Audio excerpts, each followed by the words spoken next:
സ്തുതിയായിരിക്കട്ടെ. കടബാധ്യതയിലായിരിക്കുന്ന നിങ്ങൾക്ക് വേണ്ടി 5 വചനങ്ങൾ തരികയാണ്. ഇതെന്തിനാണെന്നറിയാമോ? നിങ്ങളിത് ഏറ്റു പറഞ്ഞ് ഈ വചനത്തിന്റെ അത്ഭുതകരമായ ശക്തി നിങ്ങളുടെ കുടുംബങ്ങളിൽ സ്വീകരിക്കാനാണ്.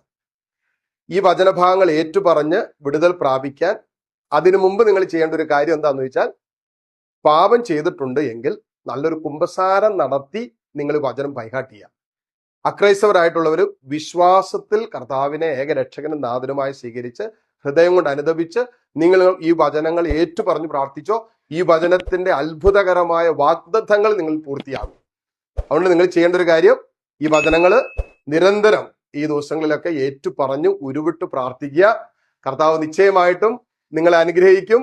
തുടർന്ന് വരുന്ന ഈ 5 വചനങ്ങൾ എവിടെയെങ്കിലും എഴുതി വെച്ച് ബൈഹാർട്ട് ചെയ്ത് നിങ്ങൾ പ്രാർത്ഥിക്കുക, പഠിക്കുക. കർത്താവിന്റെ നാമത്തിൽ ഈ വാഗ്ദാനങ്ങൾ ഏറ്റെടുത്ത് അനുഗ്രഹം പ്രാപിക്കുക. സ്തുതിയായിരിക്കട്ടെ.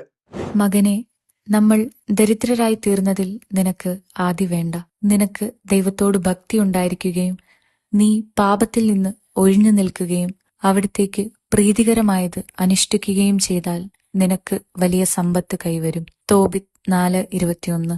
എന്റെ ദൈവം തന്റെ മഹത്വത്തിന്റെ സമ്പന്നതയിൽ നിന്ന് യേശുക്രിസ്തു വഴി നിങ്ങൾക്ക് ആവശ്യമുള്ളതെല്ലാം നൽകും. ഫിലിപ്പി 4:19.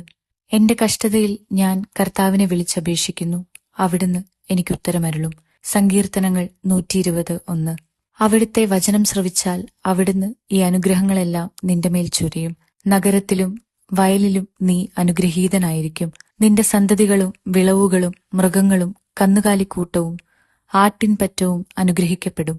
നിന്റെ അപ്പക്കുട്ടയും മാവ് കുഴയ്ക്കുന്ന കലവും അനുഗ്രഹിക്കപ്പെടും. സകല പ്രവൃത്തികളിലും നീ അനുഗ്രഹീതനായിരിക്കും. നിയമാവർത്തനം 28:2-6 വരെ.